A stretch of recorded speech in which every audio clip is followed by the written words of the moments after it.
భక్తి కనబడుతుంది. పురుషుల భక్తితో పాటు స్త్రీల భక్తి.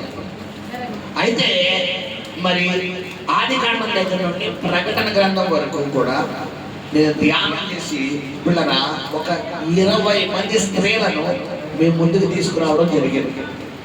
మరి నాకున్న ఈ ½ టైంలో ఎంతమంది గురించి మీ దగ్గర సబ్జెక్ట్ వస్తుందో తెలియదు. టక్క టక్క టక్కమని వారి భక్తిని ద్వారా ఈరోజు మనం ఏ పాఠం నేర్చుకోవాలి అని తెలుసుకుందాం.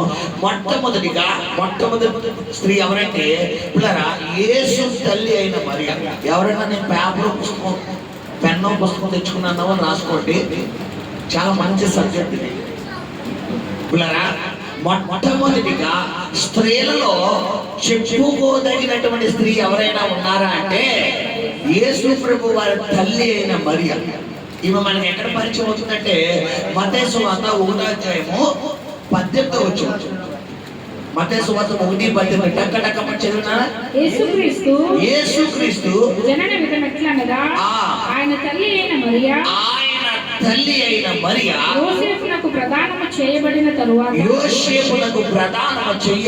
తరువాత వారేకము కాకమునుపు ఆమె పరిశుద్ధాత్మ వలన గర్భవతిగా ఉండెను. హల్లెలూయా. గమనించండి, ఈ ప్రపంచంలో ఒక పురుషుని కలయిక లేకుండా పురుషునికి యొక్క వీర్యంలో పురుషుని యొక్క వాటిలో ఉన్నటువంటి కణాలు స్త్రీ గర్భసంచిలోకి రాకుండా ఏ స్త్రీ అయినా గర్భవతి అవుతారా? అది జరగని పని. ఎందుకంటే పురుషుల్లో ఉన్న ఆ X క్రోమోజోమ్ స్త్రీలో ఉన్న Y క్రోమోజోమ్ సంపర్కం ఏదైతే ఉందో ఆ రెండు కలయికల వల్ల స్త్రీ గర్భసంచిలో అండము తయారవడానికి 45 డేస్ పడుతుంది. అంటే 6 వీక్స్. దాదాపు 6 వారాల సమయము మరి అండము తయారవడానికి టైం పడుతుంది. ఈ యొక్క 45 రోజుల వ్యవధిలో మరి 3 నెలల తర్వాత అండము కాస్త పిండముగా తయారవుతుంది. 90 రోజులు. ఈ 90 రోజుల నుంచి 180 రోజులు అంటే 6 నెలలకి పిండము కాస్త ఒక శిశువుగా తయారవుతుంది. 180 నుండి 270 రోజులు 70-80 రోజుల వ్యవధిలో చక్కని బాబులాగా ఈ పిండము ఒక మంచి రూపుదిద్దుకుంటుంది. ఇప్పుడు గమనించండి బిడ్డలారా, అంటే ఇప్పుడు స్త్రీ పురుషుల కలయిక అనేది లేకుండా ఏ స్త్రీ కూడా గర్భవతి అవడం అనేది అది అసాధ్యం. కానీ నీ దేవుడు నా దేవుడు ఉన్న ప్రత్యేకత ఏంటంటే లోకమంతా అసాధ్యమేమో కానీ మన దేవుడికి సాధ్యమో. హల్లెలూయా. ఈ రోజు ఈ సమస్య లోక ఆలోచనలు చూస్తే అసాధ్యం. అది జరగని పని, అది అవని పని, అది రాని పని. కానీ నీ దేవుడికి సమస్తమును సాధ్యమే. హల్లెలూయా. హల్లెలూయా. సాధ్యమో అన్ని సాధ్యమో వలన అన్ని సాధ్యము. అసాధ్యమో లేదు, అసాధ్యమో లేదు. సాధ్యమో అన్ని సాధ్యమో నీ వలన అన్ని సాధ్యము.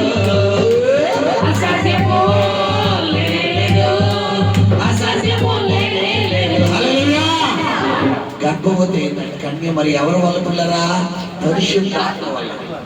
ఈరోజు సొసైటీ వివాహానికి ముందే ఏ స్త్రీ అయినా గర్భవతి అయితే సొసైటీ అంటే సమాజం నుండి వచ్చేది ఘనత, అవమానమా? అవమానం. పైగా ఈ అమ్మాయి ఆల్రెడీ ఎవరితో ఎంగేజ్మెంట్ అయిపోయింది? యోసేపుతో. పెళ్లి కాకుండానే ఈ అమ్మాయి గర్భవతి అయింది. రెండవది ఎంగేజ్మెంట్ అయిపోయింది.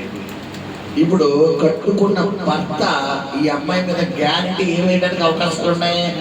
నిందేయడానికి. అంటే ఈ స్త్రీని బట్టి మరియను బట్టి మనం ఈ రోజు మనం నేర్చుకోవాల్సినటువంటి మొట్టమొదటి పాఠం ఏంటంటే దేవుని కొరకు నువ్వు నిందన సైతం సహించడానికి ఏమై ఉండాలి? సిద్ధమై ఉండాలి. పోరాటాలు వస్తాయి, నిందలు వస్తాయి, అవమానాలు వస్తాయి. చాలా మంది హైందవులు ఈ క్రైస్తవ స్త్రీలు బొట్టు పెట్టుకోకపోతే తెల్ల చీర కట్టుకుంటే హైందవులు అనే మాట ఏంటంటే హైందవుల్లో తెల్ల చీరను దేనికి ఉపయోగిస్తారు? విధవరాలకు ఉపయోగిస్తారు. చాలా మంది హైందవ సహోదరులు ఈ క్రైస్తవ స్త్రీలు అనే మాట ఏంటంటే, మన భాషలో చెప్పాలంటే పండగ చెప్పాలి, అది బూతు పదం, ఉపయోగించలేని పదం ఉపయోగిస్తారు. గమనించండి, విధవని వేరే పదంగా అంటారు. గమనించండి, అంటే పిల్లరా క్రైస్తవుడు అన్నవాడు నిందలు వస్తాయి, అవమానాలు వస్తాయి. వాళ్ళెవరో ఏదో అన్నారని నువ్వు కొట్టు పెట్టుకుంటే ఇప్పుడు ఎవరికి అవమానం నువ్వు తెచ్చినట్టు? మనుషులు మనం భయపడక్కర్లేదు. మనుషులు ఎవరో ఏదో అంటారని, మనుషులు ఎవరో పాయింట్ ఆఫ్ వ్యూ చేస్తారని, నా భర్త అంటాడు, నా తల్లి అంటాడు, నా అత్తమామలు అంటారు, నా బంధువులు అంటారని నువ్వు మనుషులకి భయపడితే దేవుడికి అవమానం తెచ్చింది మరోతో. కానీ బైబిల్ ఏం చెప్తుందంటే, ఆయన నిమిత్తం కొన్ని నిందలు అనుమతించారు.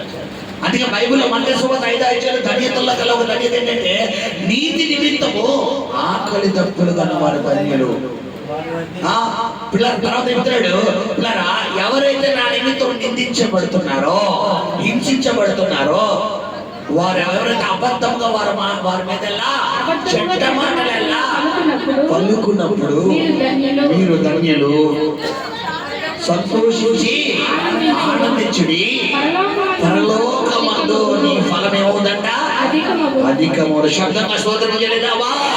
ఈ రోజు మరియను మనం జ్ఞాపకం చేసుకోగలుగుతున్నామంటే ఆమె ఫలం ఏమైపోయింది? రోజు అధికమైపోయింది. మరి మన ఫలం ఎందుకు అధికం అవడం లేదు అంటే, మనం నింద అసలు పడం, అసలు ఎవరు మన అంటానికి ఒప్పుకో, ఒకరు ఒక మాట అన్నానికి ఒప్పుకో. బైబిల్ ఏం చెప్తుందంటే, నీతి నిమిత్తము ఆకలి దప్పులు కనబడతారు. ఎవరైనా నేను నిందిస్తున్నారా వేసి పడు పర్వాలేదు, బైబిల్ తట్టుకోమనే చెప్తుంది తప్ప రివర్స్ అవ్వమన్నది. మనం ఏం చేస్తాం పిల్లలు? ఈరోజు రివర్స్ అయిపోతాం.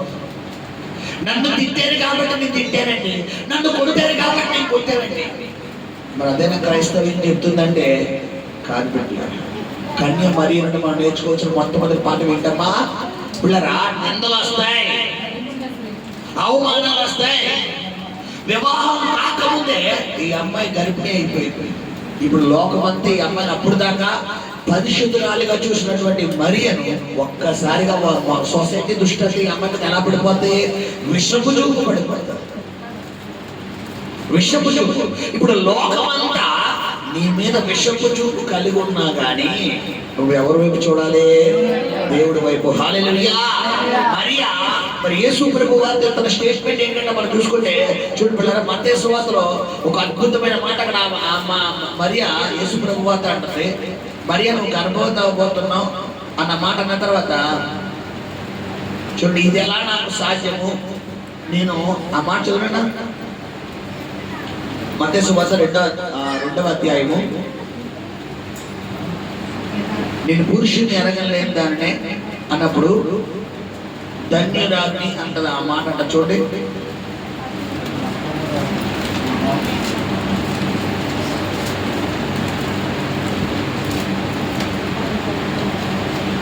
మత్తయి సువార్త 1:20 చదువునా? అతడు ఈ సంగతులను గూర్చి ఆలోచించుకొనుచుండగా ఇదిగో ప్రభువు దూత స్వప్నమందు అతనికి ప్రత్యక్షమై దావీదు కుమారుడు అయిన యోసేపు నీ భార్య అయిన మరియను చేర్చుకొనుటకు భయపడకుము, ఆమె గర్భము ధరించినది పరిశుద్ధాత్మ వలన కలిగినది, ఆమె యొక్క కుమారుని కనును, తన ప్రజలను వారి పాపముల నుండి ఆయనే రక్షించును గనుక ఆయనకు యేసు అని పేరు పెట్టుదు. ఇదిగో కన్యక గర్భవతి కుమారుని కనును, ఆయనకు ఇమ్మానుయేలు అని పేరు పెట్టుదురు అని ప్రభువు తన ప్రవక్త ద్వారా పలికిన మాట నెరవేరినట్లు ఇదంతయు జరుగును. ఇది అంతయు జరుగును. లూకాసు వార్త 1వ అధ్యాయము 26 చదువునా? 6వ నెలలో గాబ్రియేలును దేవదూత గలిలయలో నజరేతు ఊరిలో 34 చదువుకొని వచ్చారట. 34. అందుకు మరియా నేను పురుషుని ఎరగని దానినే ఇది ఎలాగ జరుగునని దూతతో అనగా దూత పరిశుద్ధాత్మ నీ మీదకి వచ్చును, సర్వోన్నతుని శక్తి నిన్ను కమ్ముకొనును గాక పుట్టబోవు శిశువు పరిశుద్ధుడై దేవుని కుమారుడు అనబడును. మరియు నీ బంధువురాలు ఎలిజబెత్ కూడా తన వృద్ధాప్యమందు ఒక కుమారుని గర్భము ధరించి ఉన్నది. గొడ్రాలనబడిన ఆమెకు ఇది 6వ మాసము. దేవుడు చెప్పిన ఏ మాట అయినను నిరార్థకము కానేరదని ఆమెతో చెప్పిన. ఇప్పుడు మరి అంటే ప్రభువా ఇది ఎలా సాధ్యం? నేను పురుషుని ఎరగలేదండి, నాకు పురుషుతో సాంగత్యం లేదే అని చెబుతుంటే ఇప్పుడు మరియతో అంటున్నాడు, దేవదూత అంటుంది, మరియా పరిశుద్ధాత్మ నీ మీదకి వస్తుందమ్మా. ఈరోజు నువ్వు అవమానించబడతావు, నువ్వు నిందించబడతావు, పోరాటాలు వస్తాయి, కష్టాలు వస్తాయి, బాధలు వస్తాయి, కన్నీళ్ళు వస్తాయి, లేబోతుంది. కానీ పరిశుద్ధాత్మ నీతో ఉండడం వల్ల ఇవన్నీ నీకు క్రీస్తు మహిమ ముందు ఈ శ్రమలు అన్నదగినవి కాదు, నువ్వు తట్టుకుని నిలబడతావు అంటే దేవుడి ద్వారా వచ్చిన వాగ్దానం ఏమోదంట, నిరార్థకము కానేరదు. నిరార్థకం. ఈ రోజు ప్రభు నీతో ఏ మాట అయితే మాట్లాడాడో అది అక్షరాల దేవుడు చేసి తీర్చగలిగిన దేవుడు. హల్లెలూయా, హల్లెలూయా. ఏమైనా చేయగల దేవుడు ఆయన. కథ మొత్తం ఏం చేయగలమా? మార్చగలడు. చివరి క్షణంలో సైతం కథ తిప్పేయగలిగిన దేవుడు. చూడండి, గమనించాడు పిల్లరా. మరి మొదటి దినాన పిల్లరా south Africa India Australia match జరిగింది. మరి ఈరోజు ప్రపంచ దేశంలో క్రైస్తవులు చాలా మంది ఉండగా మరి ఒక స్త్రీ పేరు బలంగా వినబడుతుంది. ఎవరామే? జెమిమా. మొత్తం టీవీలో కావచ్చు, పిల్లరా న్యూస్ లో కాదు, హల్చల్ చేసేస్తారు. ఒకప్పుడు యేసు ప్రభు అన్న పేరు చెప్పడానికి సిగ్గుపడిన వాళ్ళే ఈరోజు ఆమె దేవుడి నామాన్ని కనపరుస్తుంటే ప్రతి సేవకుడు నోట ఈ పేరు వస్తుంది. ఎందుకమ్మా? ఆమె ఓడిపోతారనుకున్న మ్యాచ్ ని గెలిపించింది. ఇది మొట్టమొదటిగా భారతదేశానికి కడతే. అయితే ఎంతమంది వరకు అంటే క్రికెట్ ప్రియులకు మాత్రమే ఇది, అందరికీ కాదు.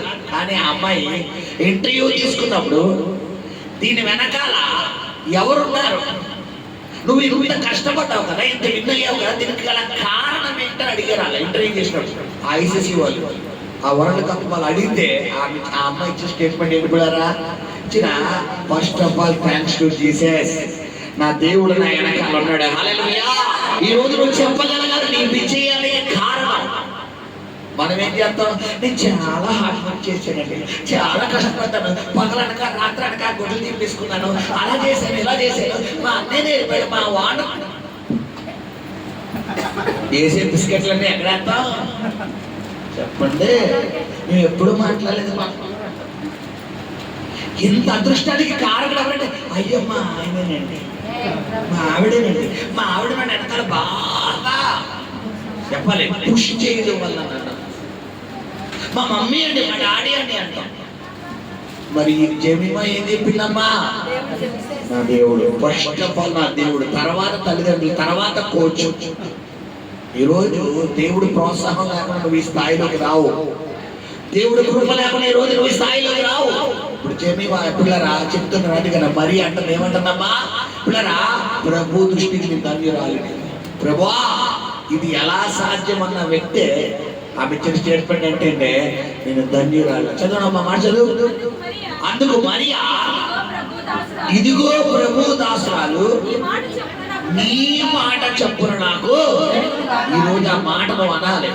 ప్రభువా నీ చెప్తాను, నేను ఏదైనా చేస్తాను ప్రభువా. నిందలు రాని, అవమానాలు రాని, పోరాటాలు రాని, వ్యతిరేకాలు రాని, నీ మాట ఏదైనా కానీ నేను చేస్తానయ్యా నువ్వు చెప్పగలగాలి.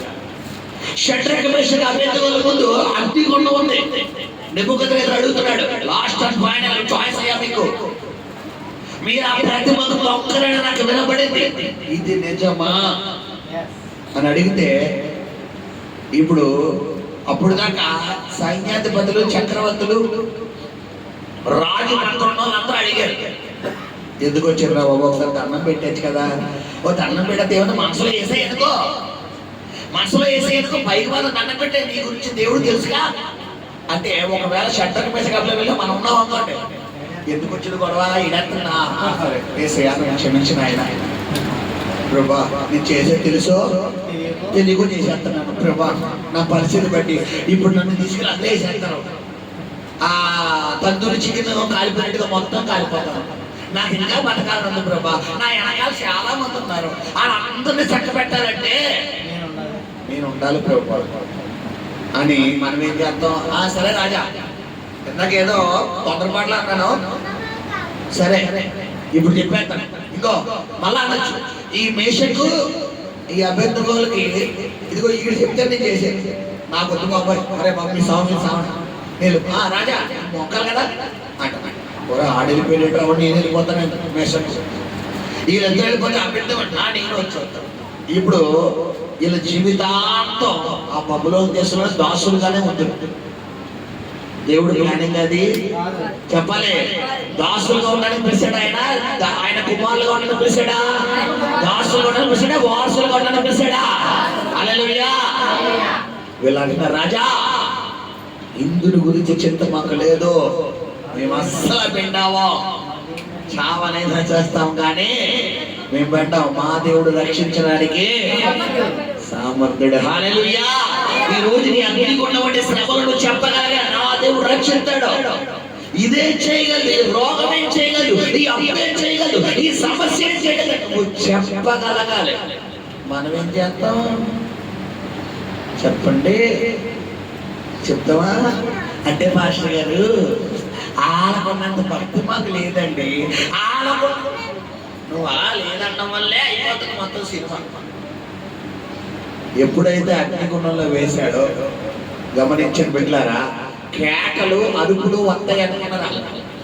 ఇప్పుడు శత్రువు అను శత్రువు ఎక్స్పెక్టేషన్ ఎలా ఉందంటే, నీ దగ్గర నుంచి ఇంకా వాడుతుంటారేమో నీ కుటుంబం కోసం, నీ కోసం చెవులు పెట్టుకున్నారు అన్నారు. ఏంటి ఇంకా కబురు రాలేదండి, ఈ పాడికి అయిపోయాడు రావాలే, ఈ పాడికి అలా అయిపోయాడు రావాలే, ఇంకా రాలేదండి, రాదు.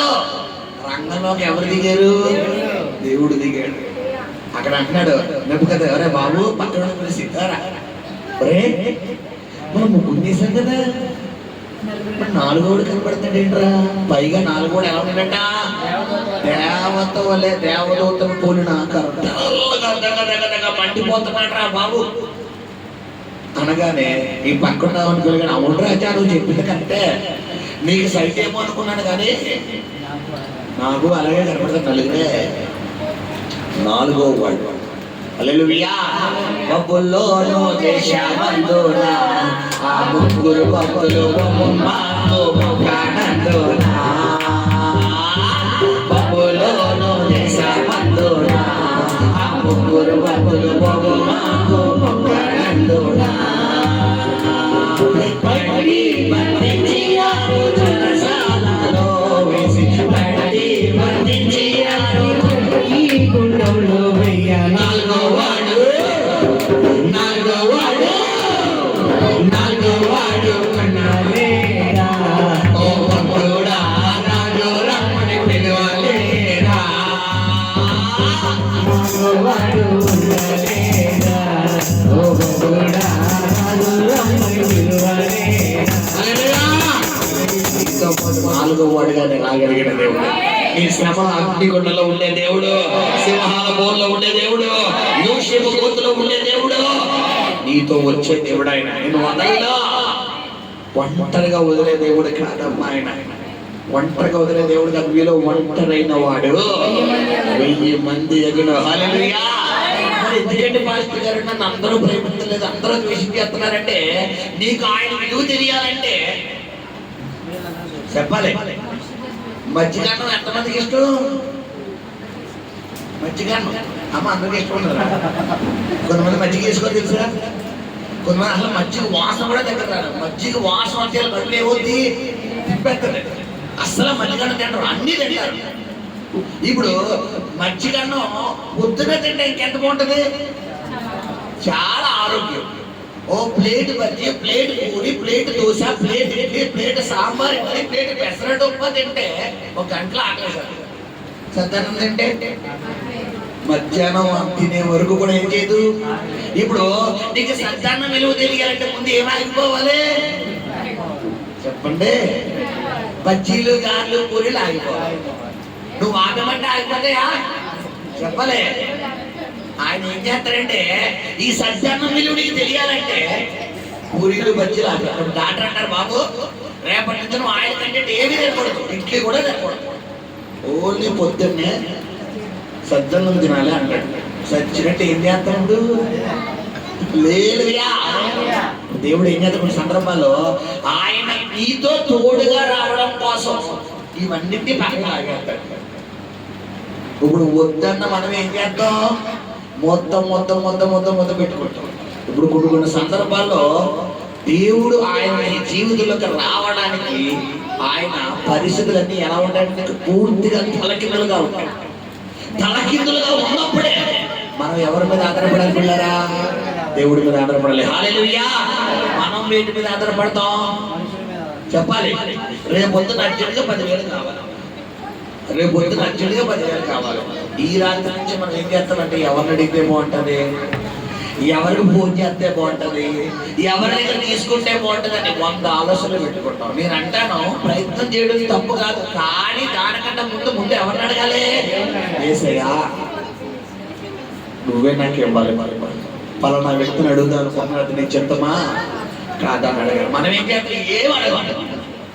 డైరెక్ట్ గా మైండ్ లోకి వచ్చింది, ఫోన్ నెంబర్ తెస్తాం, టంగా పెడతాం, చేస్తాం, లేదమ్మా అంటాం. మొహం మీద గుర్తుపెట్టి ఉంటుంది మాట. ఇప్పుడు డాడీ ఒక్కసారి చూడాడి మనం ఒక్క మాట అడిగితే ఈ ఫస్ట్ బోర్డు కాలే డైరెక్టర్ గా క్రికెట్ లో ఫస్ట్ బాల్ 6 అనుకోండి చెప్పండి. ప్రేక్షకుల ఆనందం ఏంటి? ఫస్ట్ బాల్ అవుట్ అయితే ఈ బాధ అయ్యో ఫస్ట్ వికెట్ ఈడైతే పెద్ద లేదు పెడతాం అనుకున్నాం, కానీ ఈడు ఎక్కడ అయిపోయింటారు బాబు అని ఇంకా ఆట అంతా ఎంజాయ్ చేస్తావా? ఇప్పుడు ఫస్ట్ బాలే నీకు 6 అయిపోవాలంటే ఎవరిని చూడాలి మనం? హల్లెలూయా. మరియా ద్వారా మనం ఈరోజు మనం నేర్చుకోవాల్సిన పాట ఏంటమ్మా? ఎలాంటి పోరాటాలు వచ్చినా దేవుళ్ళు ఏం చేయాలి? తట్టుకుని నిలబడాలి. హల్లెలూయా హల్లెలూయా. మొట్టమొదటిగా. రెండవది పిల్లరా మరి చూసుకుంటే మగ్దలేన మరియ లూకాసు వార్త 8వ అధ్యాయం 2వ వచనం. రెండవ స్త్రీ మగ్దలేన మరియ లూకాసు వార్త 8వ అధ్యాయం 2వ వచనం. 12 మంది శిష్యులను, అపవిత్రాత్మలను, వ్యాధులను పోగొట్టబడిన కొందరు స్త్రీలను 8:2 చదువుతుంది. 12 మంది శిష్యులను, కొందరు స్త్రీలను అనగా 7 దయ్యములు వదిలిపోయిన మగ్దలేని అనబడిన మరియయు హేరోదు యొక్క గృహ నిర్వాహకుడకు. హల్లెలూయా. ఈ రెండవ స్త్రీ ఎవరంటే మనకి మగ్దలేన మరియ. ఎవరు ఈ మగ్దలేన మరియ అంటే పిల్లరా 7 దెయ్యములు అంటే 7 రకాల బలహీనతలు ఈ అమ్మాయిలో ఉన్నాయి. 7 రకాల బలహీనతలు. అది ఏదైనా చూపు బలహీనత కావచ్చు, మాట బలహీనత కావచ్చు, చేత బలహీనత కావచ్చు, వినికిడి బలహీనత కావచ్చు. కొంతమందికి చెప్పుడు మాటలంటే ప్రాణం పెడతారు. ఇక్కడ అక్కడంటే కొంతమంది ఉన్నది లేదంటగా లేదు ఉన్నట్టుగా మంచిని చెడుకు మంచి పెడతారు. కొంతమందికి కోపం ఎక్కువ, కొంతమందికి చూపు బలహీనత, కొంతమందికి నోటి బలహీనత, నోరు స్పీడ్ ఎక్కువ. ఇంకా చిన్న పెద్ద బావి వరుస ఉంటుంది. నోటుకు వచ్చాడు ఏంటి ఎల్లెల్ని పని తీసుకో నువ్వు చెప్తావా? ఎవడు చెప్తున్నావు? చిన్న పెద్ద మొగ ఆడ తేడా ఉండదు. ఇప్పుడు ఇలాంటి దెయ్యాలు ఎన్ని ఉన్నాయంటే మగ్దలేన మరియలో 7 దెయ్యాలు. ఎప్పుడైతే యేసయ్య ఈమె జీవితంలోకి అడుగు పెట్టాడో ఈ దెయ్యాలన్నిటి నుంచి అమ్మాయి ఏం పొందుకుందంటమ్మా? విడుదల పొందుకోగలిగింది. హల్లెలూయా. ఇందుకు కాదు ఈమెకి దేవుడు ఇచ్చినటువంటి గొప్ప భాగ్యం ఏంటంటే మత్తయి సువార్త 28వ అధ్యాయం ప్రారంభం చదువునాడా? మత్తయి 28 ప్రారంభం.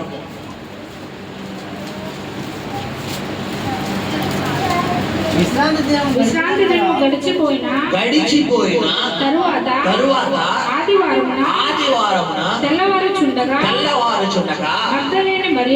మగ్దలేని మరియయు వేరొక మరియయు సమాధిని చూడవచ్చును. హల్లెలూయా.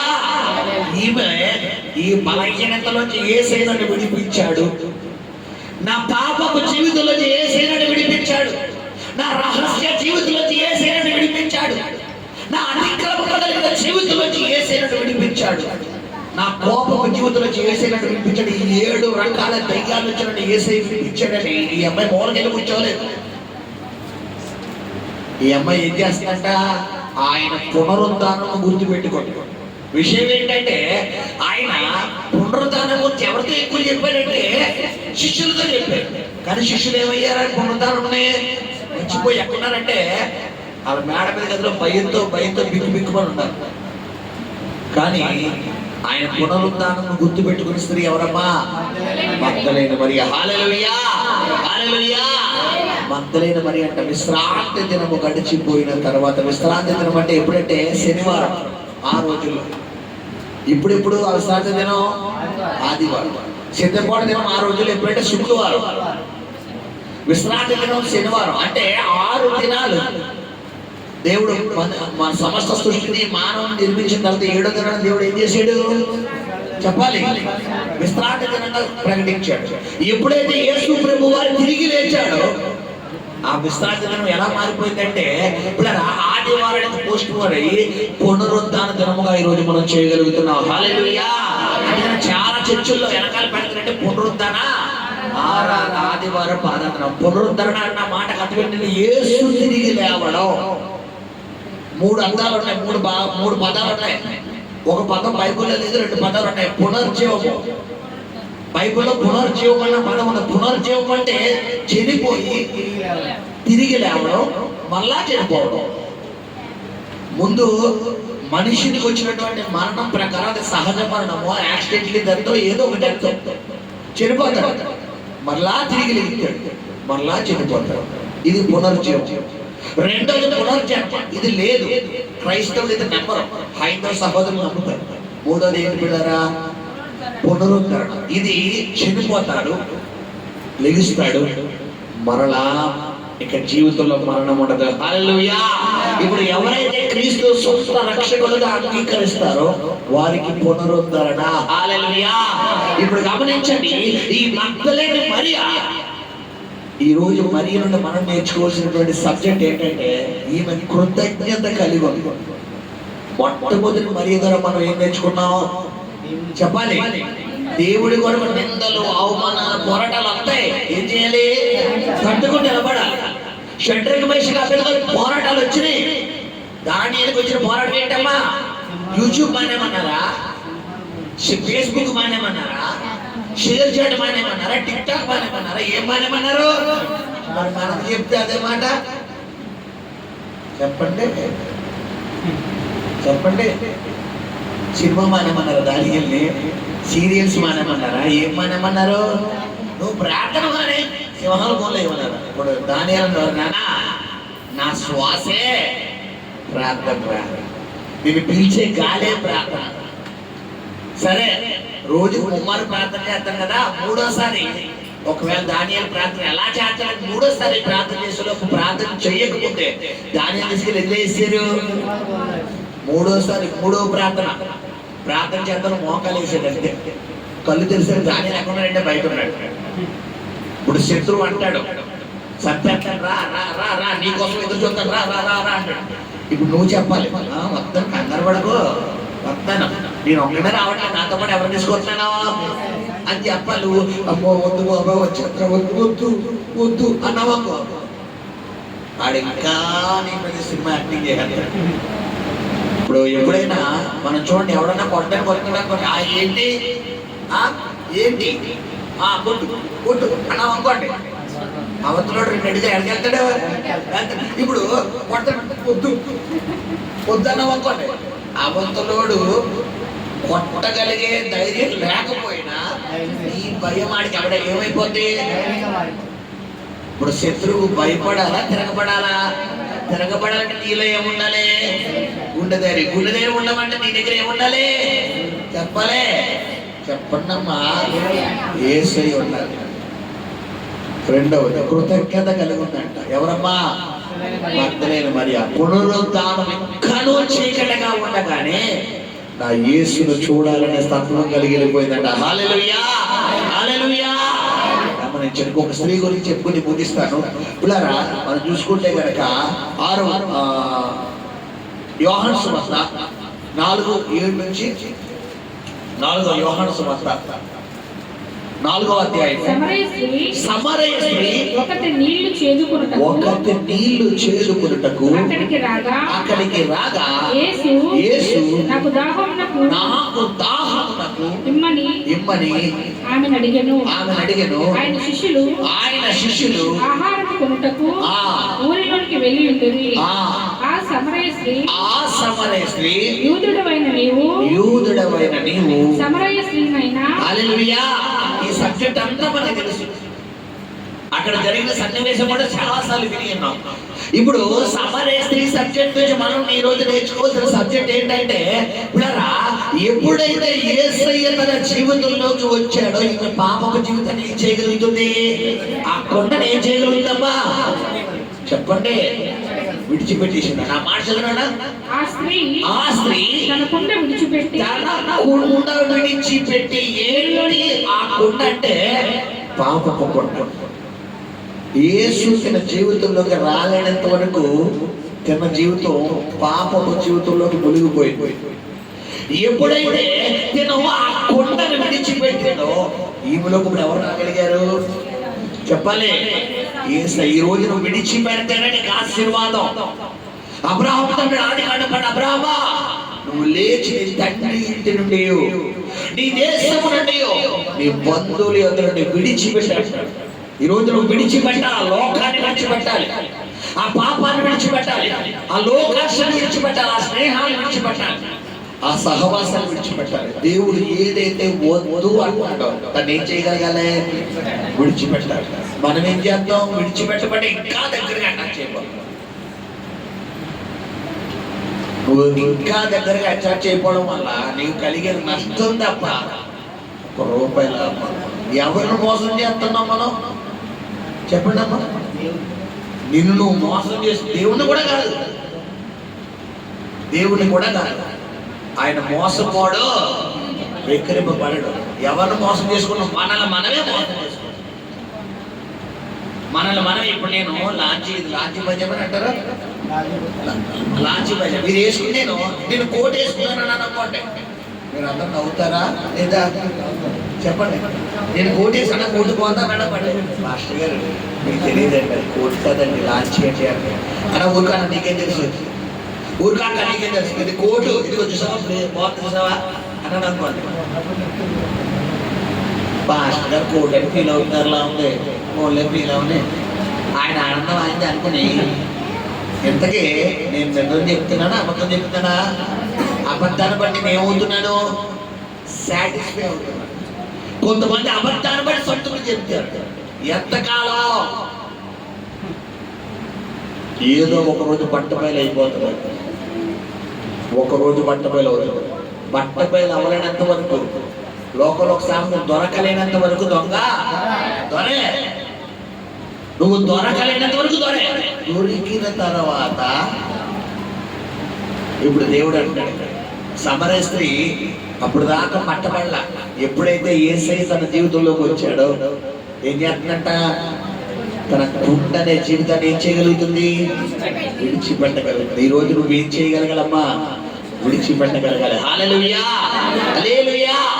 మొట్టమొదటి 3 స్త్రీల కోసం మనం తెలుసుకుంటాం. మొట్టమొదటి స్త్రీ ఎవరమ్మా? మరియ. ఎవరేమే? యేసు తల్లి అయిన మరియ. ఈమెను బట్టి మనం ఏం నేర్చుకున్నాం? దేవుళ్ళు నిందలు వస్తాయి, ఇంట్లో వాళ్ళే శత్రువులు అయిపోతారు, బయటలు కాదు. యేసు ప్రభు వారికి ఎవరు శత్రువులు అయిపోయారు? ఇంట్లో వాళ్ళ. యోసేపుకి ఎవరు శత్రువులు? దావీదుకి ఎవరు శత్రువులు? చెప్పండి అమ్మా. ఇంట్లో వాళ్ళే శత్రువులు అయిపోతారు. నిన్ను ప్రేమించిన వాళ్ళే నీ మీద పేకల దాకా ఉంటారు. పేకల దాకా మళ్ళీ మామూలు కాదు. నీ మొహం చూస్తే ఈస్ట్కి వెస్టే కాదు, నార్త్కి సౌత్ కూడా వెళ్ళిపోతారు. ఇప్పుడు మనం అనుకుంటాం పిల్లరా నేను ఎంత ప్రేమించాను కృతజ్ఞత లేదు రానివ్వడం ఎందుకు. మీకు ఒక రోజు మన వాకింగ్ చెప్పారు ఎంతమంది మన సాయంత్రం అనుకుంటాం బుధవారం మంగళవారం శుక్రవారం నన్ను ప్రేమించే వారు ఏం చేయాలంటే వారు తన తల్లిని తన తండ్రిని తన అన్నదమ్ములు తన ఇంటి వారందరినీ ఏం చేయాలంట ద్వేషించాలి. ఇప్పుడు ఊరికే ద్వేషించమంటే ద్వేషించేద్దామా చెప్పండి. కొంతమందికి బంధువులు ప్రీతి ఇంటి నిండా సుక్కలు కూర్చోడాలనుకోండి వీళ్ళకి వండి పెట్టడం ఎంత ఇష్టమో. బంధువులు కొంతమందికి పుట్టింటి ప్రీతి ఎంతసేపు పుట్టిల్లో జపం చేస్తారు. కొంతమందికి అత్తింటి ప్రీతి అత్తిల్లు కొంతమందికి చుట్టాల ప్రీతి. ఒక్కొక్కరు పిలిచి ఎవరు పిలిచాలని ఆనందం. ఇప్పుడు దేవుడు అంటాడు వాళ్ళ నాన్న ఈ ప్రీతులు నీకు ఉన్నన్ని రోజులు నువ్వు నా పిచ్చోడు అవ్వలేవు. కాబట్టి ఏం చేస్తాడంటే ఆళ్ళకి నీకు మధ్య పెడతాడైనా పిట్టు తీసాడు. ఎందుకు పిట్రులు అంత తెలుసా? నీ మొదటి స్థానం ఎవరికి ఇవ్వాలి నువ్వు. విషయం ఏంటంటే ఎప్పుడైతే ఫస్ట్ ప్లేస్ నువ్వు దేవుడికి ఇస్తావో అప్పుడు సెకండ్ ప్లేస్ ఎవరికి వచ్చేస్తారో అప్పుడు దాకా నీ మీద పొయ్యో నోరించి పడిపోయిన వాళ్ళు నేను ప్రేమించడం మొదలు పెడతాడు. హల్లెలూయా. విడదీయుడు నిన్ను మొదటి స్థానంలో ఆయన నిన్ను రప్పించుకోవడం కోసం కొంచెం ఎడబాటు ఎడతాడు. ఆ ఎడబాటు ఎవరి దగ్గర మార్గం అయిపోతుంది. కాబట్టి దేవుడిని నమ్ముకున్న వారి జీవితంలో మొట్టమొదటిగా మరియను బట్టి ఈరోజు మనం నేర్చుకోవాల్సింది నిందలు వస్తాయి, అవమానాలు వస్తాయి, ఇంట్లో వాళ్ళ శత్రువులు అవుతారు, గాయాలు వస్తాయి, వ్యతిరేకతలు వస్తాయి. పిల్లరా చాలా దుర్భాషలు తిడతారు, నడిలోట్లో వెళ్ళి తిడతారు. కానీ అన్ని అర్థం చేసుకోరు, అపార్థం చేసుకుంటారు తప్ప. కొంతమంది అంటారు బయట అయితే బాధపడకపోతుంది, ఇంట్లో వాళ్ళే అపార్థం చేసుకుంటారు. హల్లెలూయా. మొట్టమొదటి రెండోది ఎవరన్నాను ఈమె కృతజ్ఞత కలిగి ఉంది. ఈరోజు దేవుణ్ణి నమ్ముకుని నీలో ఏముండాలమ్మా కృతజ్ఞత ఉండాలి. ఒకప్పుడు నీ పరిస్థితి ఏంటి, ఎలాంటి స్థితిలో ఉన్న దేవుడు ఈ రోజున విడిపించాడు, ఎలాంటి పరిస్థితుల్లో ఉన్న దేవుడిని విడిపించాడు. ఒకప్పుడు తినడానికి కూడా ఆహారం ఉండేది కాదు. నీ పిల్లలు ఎవరన్నా అడిగితే ఒక 5 రూపాయలు వారికి ఎవరైనా ఇవ్వాలనుకుంటే డాడీ ఒక 5 రూపాయలు, మమ్మీ ఒక 5 రూపాయలు, అయ్యో నా కొడుకు ఒక 5 రూపాయలు కూడా ఇచ్చుకోలేకపోతున్నానే, నా కూతురికి ఒక 5 రూపాయలు కూడా ఇచ్చుకోలేకపోతున్నానే. ఒకప్పుడు బాధ. ఇప్పుడు వాళ్ళు అడగకుండానే 500 రూపాయలు పాపం తీసుకొని ఇంట్లో పెడేస్తాను. ఎవరిచ్చారు ఈ కృప? కృతజ్ఞత ఉందా నీ కృతజ్ఞత? మరి పత్రాన్ని మరి పట్టడం ఏం నేర్చుకోవాలమ్మా? 7 దెయ్యాల చేత పీడించబడుతున్న ఈ అమ్మాయి ఎప్పుడైతే యేసు తిరిగి లేపుతారని చెప్పాడో అందరూ మర్చిపోయారట. కానీ ఈ అమ్మాయి ఏం చేస్తుందంట, ఇంకా మనం చూసుకుంటే మత్తయి చివరిలో కాదు కానీ లూకా చివరిలో చూసుకుంటే ఇంకనూ తెల్లవారుచుండగానే. ఈసారి యోహాను భక్తుడు చూడండి, యోహాను చదువుత ఆ మాట 21 అక్కడ చూడండి, ఒక అద్భుతమైన మాట యోహాను భక్తుడు రాస్తున్నాడు. 21 అనుకోండి, 20 చదువుంటే యోహాను 20 ప్రారంభం. ఆదివారం ఇంకనూ చీకటిగా ఉన్నప్పుడు. ఇప్పుడు ఆగంటే ఇంకనూ చీకటి అంటే తెల్లవారు ఎప్పుడవుతుంది? 5. తెల్లవారు చెప్పండి ఎప్పుడంటాం? 6 అంటే ఉదయం. తెల్లవారంటే ఎప్పుడు? ఇప్పుడు చాలా మంది తెల్లవారు చెప్పడం ఎప్పుడు చేస్తారు? 5. ఇప్పుడు ఇంకా చీకటి అంటే ఎప్పుడు ఉంటుంది? 3, 4 కూడా కాదు, మధ్యరాత్రి. ఇప్పుడు మధ్యరాత్రి 3 గంటలకు ఏమన్నా శ్మశానానికి వెళ్తారా? అసలు మొగోళ్ళు వెళ్తారా? ఎవరమ్మా వెళ్ళింది ఇక్కడ చెప్పాలి. వెళ్ళింది ఎవరు? ఒక ఆడమ్మ. పైగా ఈ అమ్మాయి ఏమన్నా పెద్దవిడా? ఇందులో ఉంది వయసులో ఉన్న అమ్మాయి మధ్యరాత్రి శ్మశానానికి వెళ్తారా? ఈమె వెళ్ళగలిగింది ఎవరి కోసం వెళ్తుంది? తెల్లవారితే నా యేసయ్య తిరిగి లేపుతారన్నాడు. మొట్టమొదటిగా నేను యేసయ్యను చూడాలి, మొట్టమొదటిగా నా యేసయ్యను చూడాలి. ఆయన ఏ విధమైన పునరుద్ధాన దేహంతో లెగిస్తాడో, ఏ మహిమతో చూస్తాడో, ఏ మహిమతో లెగిస్తాడో ఆ మొట్టమొదటి ధన్యత ఎవరికి ఉండాలి? ఈరోజు నీకుందా? ఎప్పుడు వస్తున్నావు చర్చికి? చెప్పమ్మా బంగారం, ఎప్పుడు వస్తున్నావు చెప్పండి. 10 గంటలకు ఆరాధన జాగ్రత్తగా 10 గంటలకు వచ్చాం. జాగ్రత్తగా 11 గంటలకు ఇక్కడే మనం ఫస్ట్ 11 గంటలకు మనం ఉంటాం. 11:30 ఫస్ట్లో మనం ఉంటాం. ఇప్పుడు చెప్పాలి మగ్ధలేని పనిని బట్టి ఏం నేర్చుకోవాలి? కృతజ్ఞత. ఒకప్పుడు నీ స్థితి ఏది? దేవుడు ఏ స్థితిలోంచి వచ్చావు నువ్వు? దేవుడు నమ్ముకోలేని పరిస్థితి ఏంటి? ఇప్పుడు నీ స్టేటస్ ఏంటి? నీ లెవెల్ ఏంటి? ఏ స్థాయిలో దేవుడిని నిలబెట్టాడు? రెండోది ఏం నేర్చుకోవాలన్నాడు? కృతజ్ఞత. మూడో మాట మనం ముగించుకున్నాం. మూడోది ఏంటమ్మా? సమరస్త్రీ ఏమి విడిచిపెట్టగలిగింది? ఈరోజు విడిచిపెడతావా? ఇంకా అదే రుచిలోకి వెళ్ళిపోతున్నావు. చెప్పాను కదా, స్నూపీ గురించి ఎంతమంది గుర్తుంది? స్నూపీ పత్తి పిల్ల అందరికి గుర్తుంది కదా. అర్థం చేసుకో. విడిచిపెట్టు ఆ పాపాన్ని, విడిచిపెట్టు ఆ వ్యసనాన్ని, విడిచిపెట్టు ఆ లోకాన్ని, విడిచిపెట్టు దేవుడికి ఆయాసకరమైన జీవితం విడిచిపెట్టు. మూడవదిగా సమరస్త్రీ తను విడిచిపెట్టి ఆ మంటండి. యోహాను సువార్త 4 చివరిలో మనం చూసుకుంటే, నేను చేసినవన్నీ నాతో చెప్పిన మెస్సయ్యను నేను కనుగొన్నానంటది. హల్లెలూయా. అమ్మా, అక్కడ ఎక్కడైనా యేసయ్య నేను మెస్సయ్య చెప్పాడా? చెప్పాలి. మెస్సయ్య చెప్పాడా? మరి ఎలా కనుగొంది? తన రహస్య జీవితాన్ని ఎవరు చెప్పగలిగారు? అప్పుడు దాకా ఆ ఊళ్ళో ఉన్న మగవాళ్ళందరూ ఈ సమస్యను ఎలా చూసేవారు? చూడండి, స్త్రీ కట్టుబాటును బట్టి ఆమె క్యారెక్టర్ డిసైడ్ చేసి తెలుసా? స్త్రీ శారీ అనుకోండి, ఆమె వస్త్రధారణ పద్ధతిగా కట్టుకుని చెంగు ఎలా వేసుకుని పద్ధతిగా, ఈమె ఫ్యామిలీ లీడర్, జాగ్రత్తగా ఉండాలంటారు. కొంతమంది వస్త్రధారణ చాలా చిరాగ్గా ఉంటారు. ఇప్పుడు చూసే మొగాళ్ళ దృష్టి ఎవరి మీద పడుతుంది? ఇలా కప్పుకున్న వాళ్ళ మీద, శరీర అవయవాలన్నీ బయటికి కనిపించేటట్లు కట్టుకునే వాళ్ళ మీద. ఇప్పుడు ఈ సమరస్త్రీ ఒకప్పుడు సమరయ పట్టణంలో అందరికీ తన అందాన్ని చూపించారు. యేసయ్యను కూడా అలాగే చూసింది. ఆయన నా వెంట, అయ్యా మీరు యూదులు, మీరు సమరయలో, నీవిచ్చే నీళ్ళు మీరు ఎంత అవుతారు అంటాను. ఆయన అంటాడు, నీకు నీళ్ళు అడిగినోడు ఎవరో తెలితే నువ్వు ఆ మాట అనవు. అసలు నా గురించి తెలితే నువ్వు ఆ మాట అనవా అంటాడు. అయ్యా మళ్ళా అంటాడు, నీవిచ్చి నీళ్లు తాగితే ఇంక నువ్వు జీవితంలో తప్పుకోవడం. ఎందుకంటే జీవజల ఓటరు నేనే, జీవాధారం నేనే, పరిశుద్ధాత్మ జీవాధారం నేనే అని అడుగుతున్నాడు. ఆ లోకం అనే దాహం ఉండదు ఇక్కడ నీకు. ఆ శరీర కార్యాల దాహం ఉండదు, ఆ లోకాశ దాహం ఉండదు, ఆ పాపం అనే దాహం ఉండదు. నీవిచ్చి నీళ్ళు తాగుతాడు. అయ్యా నీళ్ళు ఎందుకో దింపించేయాలి. అప్పుడు ఆవిడ ఆయన అన్నాడు, నీళ్ళు ఎత్తాను కానీ చూడండి ఎంత నైస్ గా ట్రాక్ లో రప్పించుకున్నాడు. నేను నీ భర్త తీసుకున్నాడు. ఆవిడ అంటుంది, నాకు ఇంకా మ్యారేజ్ అవ్వలేదయ్యా. ఫ్రెష్ అమ్మా, నీకు మ్యారేజ్ అవ్వలేదు కానీ బాయ్. ఇప్పుడు ఉన్నోడు కూడా ఇదే వ్యక్తి. లోకంలో ఉన్నోళ్ళు అంతమంది తిరిగేవో ఎవరు తెలుసు అంటారు.